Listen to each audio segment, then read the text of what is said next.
Olá, irmãos. Que bom poder estar aqui novamente, continuar a nossa série de estudos. E como tema geral, família abençoada. Estamos estudando esses 30 dias de 4 semanas e Deus tem nos abençoado muito. Nós já estudamos sobre uma família muito melhor e também a chave para um casamento feliz. E hoje nós vamos falar de um tema que envolve o casamento, né? Envolve a vida conjugal, mas que também é motivo de conhecimento por aquele que não é casado, está divorciado ou viúvo, né? Então o tema é uma conversa franca sobre a sexualidade. Nós vamos falar sobre esse tema que é muito importante e que também é, evidentemente, bíblico. Então nós vamos ver na Bíblia que não surgiu senão do poder da criação de Deus, e a sexualidade não foi algo que Deus deixou de fazer. Sim, Ele criou para que pudéssemos ter uma sexualidade saudável, né? E nós já estamos na terceira semana dessa série especial, então, e você já viu que os temas são profundos e completos. E a pergunta é, qual a mensagem que mais impactou você até agora, né? Foi a chave para um casamento feliz? Ou foi uma família muito melhor, né? Como você tem trabalhado para melhorar e qualificar a sua família, né? O que você já conseguiu colocar em prática também, né? Isso é muito importante. E a pergunta é se você realmente tem crescido no conhecimento e na graça através dos estudos que estamos fazendo. Lembre-se que esse desafio, né, é para o mês de julho e nós estamos vivendo essa jornada, né? Isso tem sido muito bom nas células, temos vivido tempos de graça na célula, tem sido tão bom poder estudar a palavra do Senhor. Portanto, nós vamos dar continuidade. Prepare-se então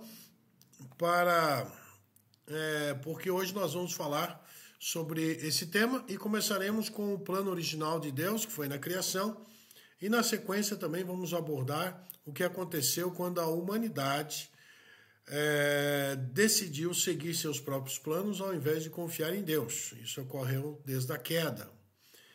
E para finalizar, também vamos entender o que as Escrituras nos ensinam como um norte para a nossa sexualidade e acessar o poder da cruz para nos restaurar através da redenção, né?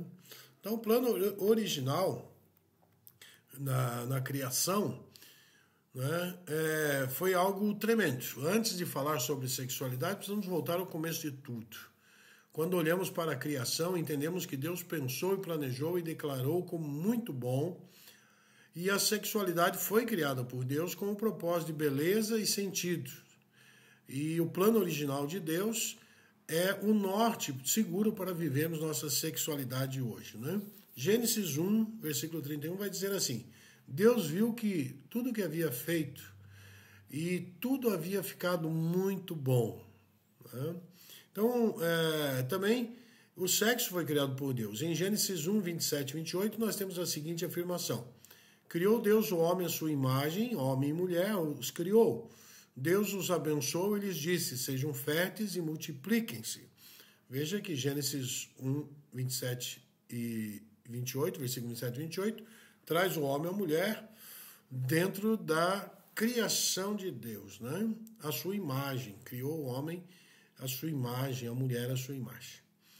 E Deus criou o sexo antes da queda, como parte da criação perfeita. Então, o sexo não é sujo nem vergonhoso, mas expressão do amor e criatividade divina. É uma iniciativa divina e por isso carrega beleza, espiritualidade e propósito. Bom, uma pausa aqui para dizer que muitas vezes, por motivos dos mais variados, há a ideia de que a sexualidade que existe, ela não é boa em sua essência. Na essência, ela é boa. O que nós entendemos é que quando ocorrem alguns distúrbios na vida da pessoa dentro dessa área, ela pode imaginar ou não desejar uma sexualidade justamente porque enfrentou algum conflito sobre abuso ou qualquer outro tipo de situação que levou ao sofrimento. Então a pergunta que nós temos que fazer é o que o plano original de Deus nos ensina sobre uma prática sexual livre do pecado. Então, a sexualidade ela pode ser praticada dentro de algo normal, permitido por Deus, que não é pecado, não é desobediência a Ele, ou ela pode ser exercida de uma forma pecaminosa. Qual maneira você tem vivido? Então, é parte também da bênção da multiplicação, não é verdade? Lá em Gênesis 1:28 ele foi dizer, sejam férteis e multipliquem-se. A única maneira de se multiplicar é através da sexualidade. Encham e subjuguem a terra. Né? Então, a bênção da fertilidade foi a primeira ordem de Deus ao casal. Sexo é o único meio pelo qual a vida pode ser gerada. Né? Meio natural. Mas já existe inseminação e outros processos que fogem daquela realidade primordial, a essência da criação de Deus. E em alguns momentos são importantes para um casal que tem dificuldade de gerar seus filhos, né? Afinal de contas, a Bíblia tem 4 modalidades de nascimento. Vou trazer esse adendo aqui. Foi a criação do homem através do barro, formado por Deus, e ele trouxe vida. A criação de Eva, a mulher para o homem, tirado de parte da essência do homem. A Bíblia chama ali de costela. E o nascimento natural, né? Caim, Abel, Sete, todos os filhos de Adão e Eva, e todas as gerações até hoje. E o nascimento virginal do Senhor Jesus, que foi um ato do Espírito Santo, onde veio, então, o nascimento de Jesus. Então, nós vemos essas 4 modalidades muito bem distintas na Bíblia. Mas, para o homem, para a mulher, para nós, Deus deixou a sexualidade como um princípio de procriação.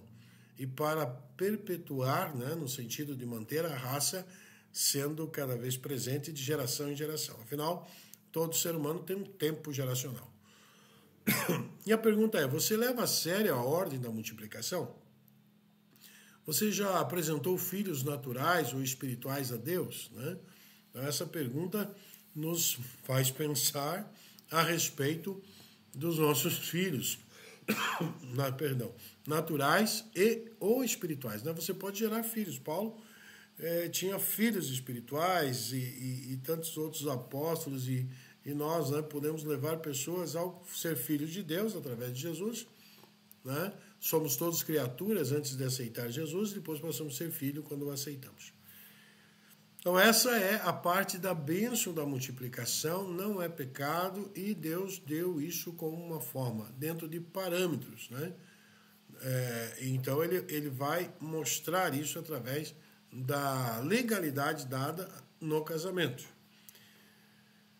Também é entre homem e mulher. Então Deus criou o ser humano, a sua imagem, a imagem de Deus o criou, homem e mulher os criou, Gênesis 1:27.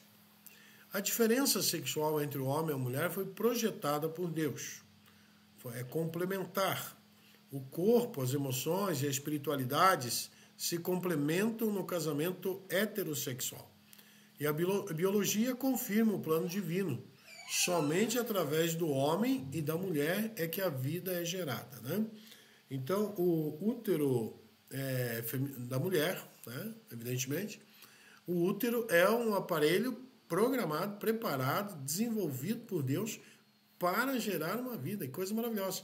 O homem leva uma semente, a mulher uma parte da semente, que é o óvulo, e aí então biologia vai te explicar melhor do que isso, você pode correr atrás.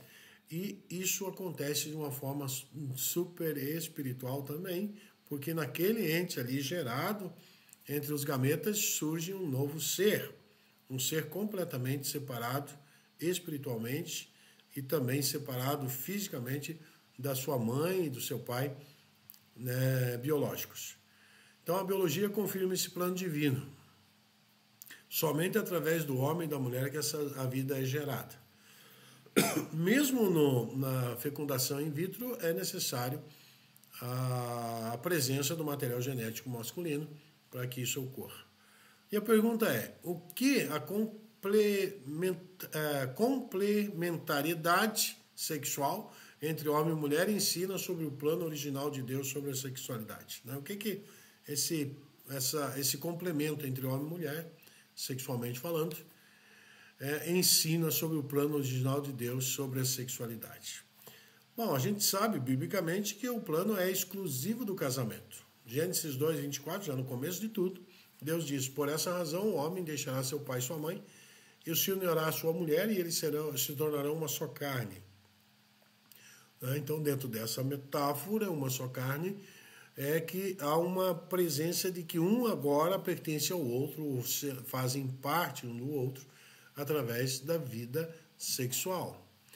Para o casamento judaico e para o casamento no período veterotestamentário e também Novo Testamento, era necessário que houvesse a conjunção carnal para que ficasse oficializado, então, o casamento entre um homem e uma mulher. Então, o sexo foi feito para acontecer somente dentro da união e de compromisso, fidelidade e intimidade do casamento.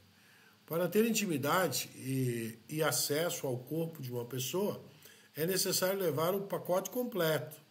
Só está pronto para se unir quem está pronto. Autonomia emocional e financeira. Ou está pronto para deixar pai e mãe, né? Assim, no sentido de apego ali, né? Aquelas coisas vão mudando. Claro que não é um abandono, mas é uma maneira de mostrar que formou-se um novo núcleo e, a partir daquele momento, surge uma nova família. Então, a expressão hebraica, uma só carne, indica união plena, corpo, alma e espírito. No plano original de Deus, não existe desfrutar do corpo de uma pessoa e depois cada um seguir sua vida. E tudo é tudo ou nada, né? Então, no plano original de Deus, há um preço, um peso muito forte, emocional, espiritual e físico, biológico, quando um homem e uma mulher parte para um relacionamento sexual. Há casos, evidentemente, de situações em que a pessoa começa uma vida ativa sexual e não continua com aquela determinada pessoa. E aí, então, surgem vários problemas emocionais e até mesmo relacionais, porque nem todos gostam, né, ou aceitam a premissa de que não foi o primeiro envolvimento e único. Então, isso é muito sério, deve ser também trabalhado, lidando com perdão e trabalhando a questão para que se possa se equilibrar emocionalmente e partir disso viver uma sexualidade ideal.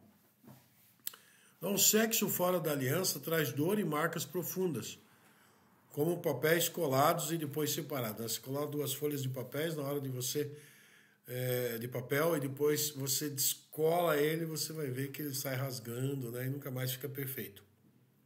Ou amassa e assim por diante. E a pergunta é, por que Deus colocou limites claros para a sexualidade acontecer somente dentro do casamento? Né? Ambiente de segurança e prazer. Então, essa é uma das respostas, né? Porque Deus colocou limites claros para a sexualidade acontecer somente dentro do casamento.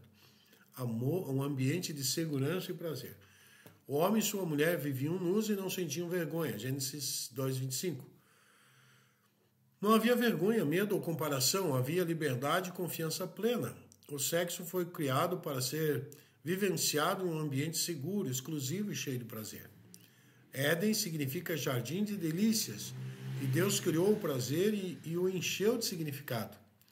Então a pergunta que fica é, como podemos restaurar a visão do sexo como algo bom, puro, prazeroso no contexto do casamento? Diante do mundo que vivemos hoje, e dos distúrbios e desvios de conduta nessa área, nós sabemos que muitas pessoas não têm buscado conhecer o princípio divino e voltar a ter aquela essência, restaurar a essência do casamento e da vida conjugal, da vida sexual entre o casal. Bom, os planos do homem e a queda. Adão e Eva tinham tudo, beleza, abundância, trabalho significativo, né, relacionamentos perfeitos, mas acima de tudo, acesso irrestrito à presença de Deus. Mesmo assim, eles quiseram mais, começaram a olhar para o fruto proibido com cobiça, como se aquilo que Deus havia dado não fosse suficiente. E desconfiaram da bondade de Deus e duvidaram da sua palavra, e o início da queda foi justamente isso, uma crise de confiança, né? Levando ao conhecimento que não foi a área sexual a queda do homem, na Eva e do homem, mas sim realmente um fruto que era designado por Deus como não permitido. E eles, infelizmente, desobedeceram, e isso foi a prova e foi a queda que ocorreu pela desobediência. Podemos ver isso que houve uma estratégia da serpente em Gênesis 3, de 1 a 5. Podemos observar os passos da tentação. Distorção da palavra de Deus. Afinal, a serpente diz, foi isto mesmo que Deus disse? Ou seja, levando a palavra de Deus a uma desconfiança.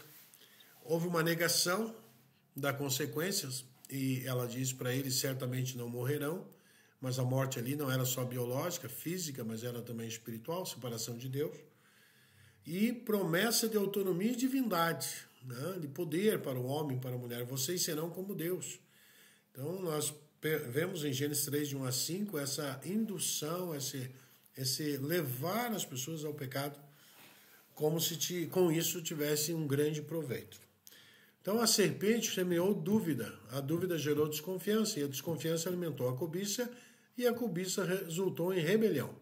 E o pecado nasceu quando Deus deixou de ser suficiente para Adão e para Eva e para o ser humano. O pecado original não é apenas comer um fruto proibido, é romper com a confiança no Criador e desejar ser Deus de si e colocar o eu no centro, né? Lá em Gênesis 3,6 diz assim, quando a mulher viu que a árvore parecia agradável ao paladar, era atraente aos olhos e além disso desejável para ela, ou para dela se obter discernimento, tomou do fruto, comeu e deu ao seu marido e comeu também. Gênesis 3,6. Essa decisão revelou algo profundo. O pecado original é confiar mais nos nossos sentidos do que na palavra de Deus. É trocar a presença de Deus por promessas vazias. É ouvir mais a voz da cultura do nosso redor, do mundo, que jaz no maligno e ele governa esse sistema secular de crenças e valores, do que a voz de Deus. Então, o fruto proibido ele tem uma simbologia. Né? E qual seria ela? Primeiro, a busca de satisfação fora da presença de Deus. A escolha de viver sob autonomia, não sob confiança. Sob confiança. O desejo de ser como Deus sem precisar de Deus. E a pergunta é, você consegue citar situações em que confiou mais na sua percepção do que na palavra de Deus? Quais consequências você experimentou da sua escolha? Então é evidente que em alguns momentos podemos passar por esse tipo de situação, né? E nós devemos voltar rapidamente à essência e à verdade, que é confiar mais na palavra de Deus do que em nossas presunções, né? Aquilo que nós percebemos, percepção. Né? Então, de volta ao plano de Deus, que é a redenção. Apesar de termos nos afastado do plano original de Deus, há um caminho de volta. Deus nos redime integralmente, corpo, alma e espírito. Isso inclui também a nossa sexualidade. Jesus não veio apenas salvar a nossa alma, mas nos restaurar por completo. Vamos ver o que diz lá Tito 2, de 11 a 14. Pois a graça de Deus se manifestou salvadora a todos os homens. Ela nos instrui a renunciar à impiedade, aos desejos mundanos e a viver de maneira sensata, justa e piedosa nesta era presente. Enquanto aguardamos a bendita esperança, a gloriosa manifestação do nosso grande Deus e Salvador, Jesus Cristo. Ele se entregou por nós a fim de nos remir de toda iniquidade e purificar para si mesmo um povo particularmente seu, dedicado à prática do que é bom. Então, leia lá Tito 2, de 11 a 14, para você se inteirar dessa redenção graciosa no Senhor Jesus. Portanto, seja completo em Deus. Né? Cuidado com a idealização do casamento. Muitos solteiros vivem obcecados com aquilo que lhes falta. Um cônjuge. Criam uma falsa expectativa de que serão felizes e completos ao se casarem. Muitos, quando conseguem, enfim, casar, enfrentam fortes crises conjugais logo no início do casamento e terminam ainda mais frustrados e vazios. Então, solteiros não é um ser incompleto. Olha o que diz Andréa Vargas. Solteiro não é um ser incompleto que espera a metade da laranja. É um ser inteiro que caminha com Deus em integridade, né?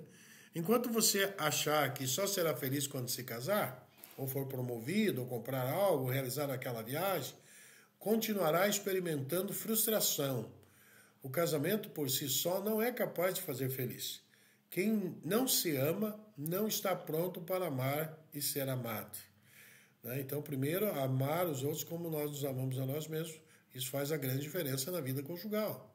E a pergunta, você é completo em Deus, independente de ser solteiro, casado, divorciado ou viúvo? Você é completo? Você tem buscado a Deus na condição que se encontra? Isso é muito importante nós avaliarmos. Bom, viva o tempo de espera com propósito. O tempo de solteiro é uma fase única, especial e estratégica que nunca mais voltará. Trata-se de um presente de Deus para se autoconhecer, crescer, servir com liberdade e aprofundar a intimidade com Ele, com Deus. Enquanto espera, prepare-se, cuide da alma, das emoções, do corpo, da vida espiritual, do seu chamado. Esse é o momento ideal, então, para buscar intensamente a Deus e viver experiências profundas com Ele. Servir com liberdade, desenvolvendo dons, talentos e descobrindo o seu papel no corpo de Cristo. Lembre-se da ordem sobre ser fértil e se multiplicar. Jesus e o apóstolo Paulo, que eram solteiros, por opção, deram muitos filhos a Deus por meio do discipulado. Viva o propósito de gerar filhos espirituais fazendo-os discípulos. Também é tempo de investir em amizades saudáveis, evitando companhias prejudiciais e construindo vínculos que edificam. Trabalhar o domínio próprio, fugindo da pornografia, da promiscuidade e dos gatilhos emocionais. Crescer pessoal, profissional, espiritualmente, tornando-se um solteiro de alto nível. Cuidar da saúde física e emocional, buscando equilíbrio, cura e maturidade. A plenitude da vida não está no estado civil, mas na intensidade com que vivemos para a glória de Deus. Jesus não foi definido por vínculos terrenos, mas por uma missão eterna. O que define sua vida não é com quem você caminha, mas com quem você vive, Pergunta, você aproveitou ou está aproveitando seu tempo de solteiro? Que oportunidades enxerga nessa fase? Todos têm desejos a administrar, todos nós. O pecado afetou a todos. Cada pessoa solteira ou casada carrega desejos que precisam ser levados à cruz. É uma ilusão pensar que apenas alguns têm tentações maiores. Existem desejos heterossexuais, homossexuais, desejos por múltiplos parceiros, fetiches. Todos são expressões de uma sexualidade que precisa ser redimida por Cristo. A maturidade espiritual se mede pela capacidade de abdicar ou adiar o prazer por algo maior. A vontade de Deus, não escolhemos as atrações que sentimos, mas escolhemos o que fazemos com elas. As atrações não definem quem somos. Nossa identidade é definida por Cristo.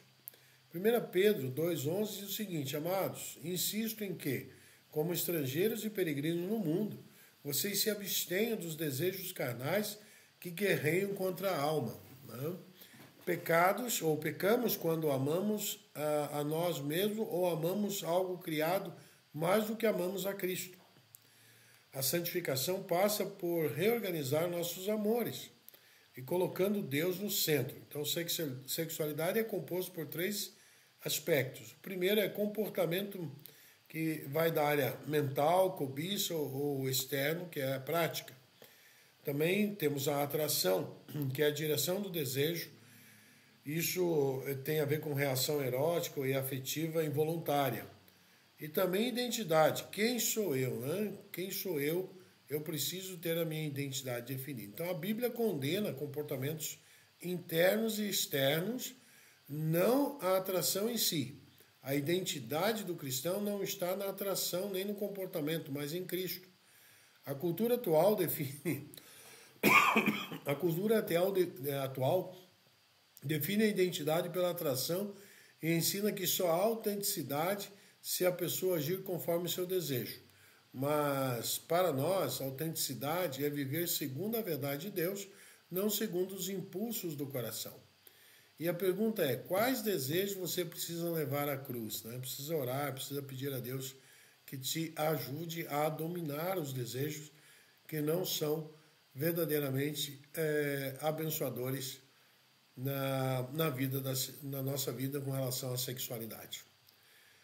E o quarto tópico a ser analisado é cultive o jardim da intimidade. O sexo no casamento é uma bênção divina, é puro, santo, prazeroso. Deus criou o sexo não apenas para a reprodução, mas também para a intimidade, prazer, alegria e unidade entre o casal. Agora, talvez você não saiba que o casal deve se dedicar para melhorar a satisfação sexual no casamento. Já começou no ápice desde a noite de núpcias. Este casal não está enxergando todo o potencial que está diante de si. Entenda a intimidade do casal como um jardim a ser cultivado. Deuteronômio 24:5 diz assim: se o homem acabou de casar, não será mandado à guerra, nem se encarregará de nenhum outro trabalho. Durante um ano ficará livre para ficar em casa e fazer feliz a mulher que tomou como esposa. Tempo bom, né? Um ano de vida conjugal ali, sem guerra, sem trabalho, só para viver então a intensidade, né, da vida conjugal, né? Lembrando que era muito importante para a mulher daquela época gerar filhos, e aquele era o ano propício, né? A palavra trata todo o primeiro ano como uma espécie de lua de mel, pois entende a importância de cultivar a intimidade. Frustrações nos primeiros dias são normais. O que importa é o compromisso de crescer em cumplicidade e prazer ao longo do tempo. A intimidade do casal pode melhorar ao longo dos anos com diálogo e dedicação.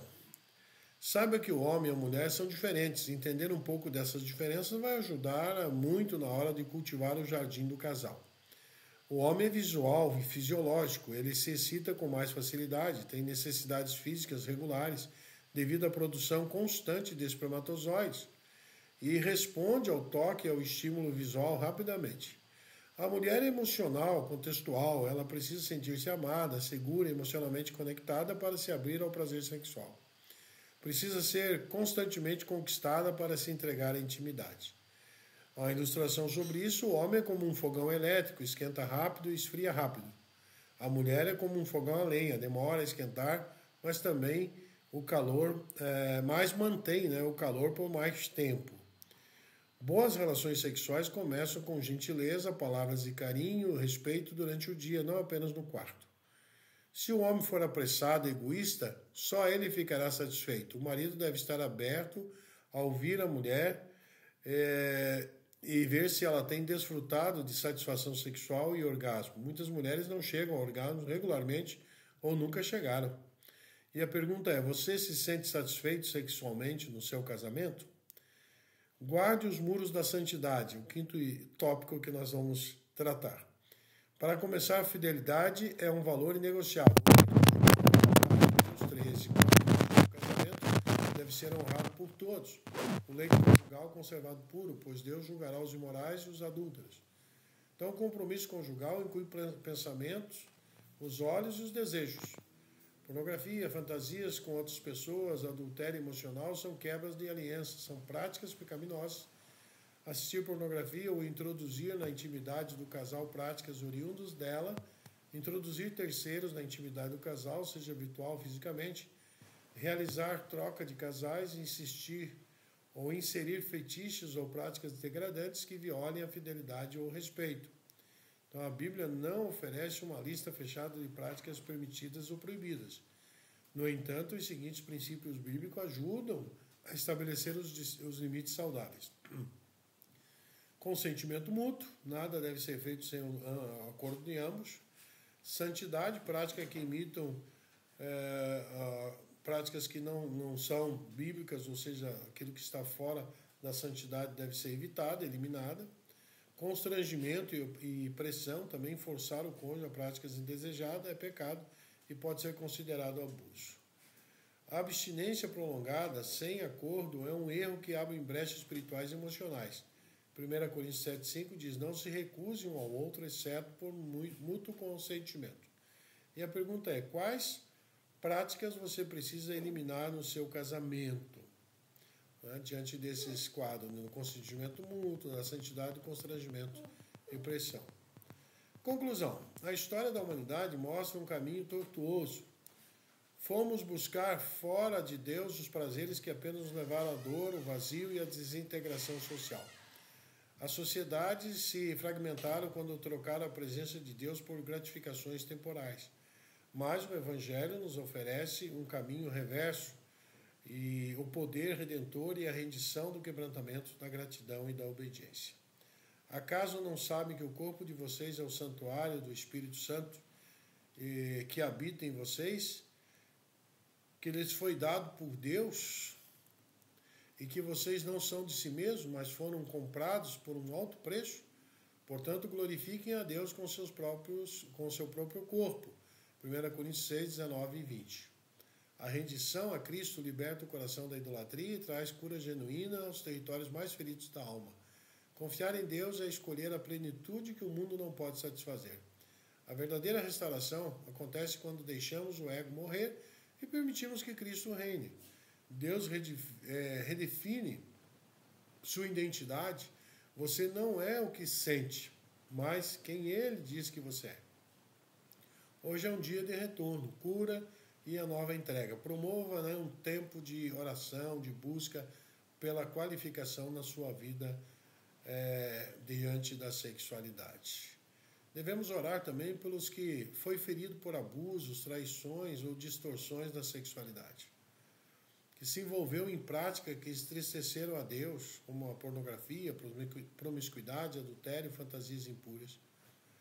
Está vivendo um casamento sem intimidade, frio, cheio de culpa? Devemos orar para que isso se modifique.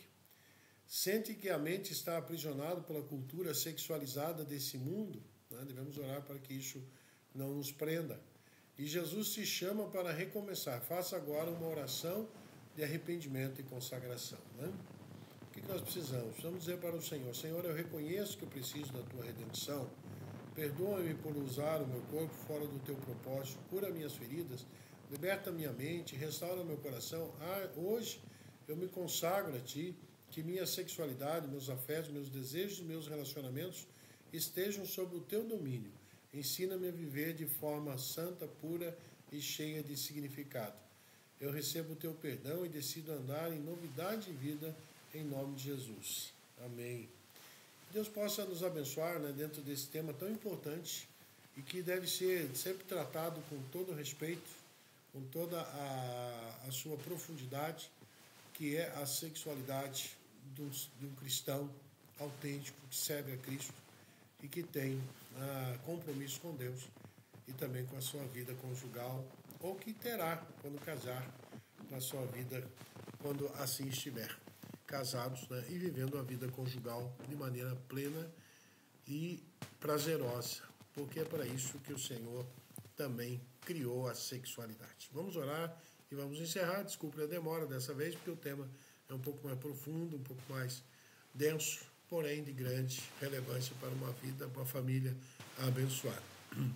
Pai querido, mais uma vez te agradecemos pelo cuidado do Senhor sobre nossas vidas, principalmente nessa área, Pai. Pedimos a tua bênção, a tua guarida, a tua proteção, e que nós sejamos cada vez mais, Senhor Deus, obedientes à tua vontade e, acima de tudo, Pai, pratiquemos aquilo que o Senhor já nos ensinou e tem nos colocado como algo primordial no nosso relacionamento. Abençoa as esposas, os esposos, abençoa, Pai, aqueles que estão solteiros, viúvos, divorciados, para que possam encontrar, Senhor Deus, um caminho pleno, verdadeiro, dentro da tua vontade. Nós te agradecemos porque o Senhor tem cuidado de nós e oramos em nome de Jesus. Amém. Deus abençoe, muito obrigado pela paciência e também peço desculpa pelo momento de tosse que a garganta deu nesse momento. Que Deus te abençoe e te guarde. Uma semana de paz em nome de Jesus. Amém.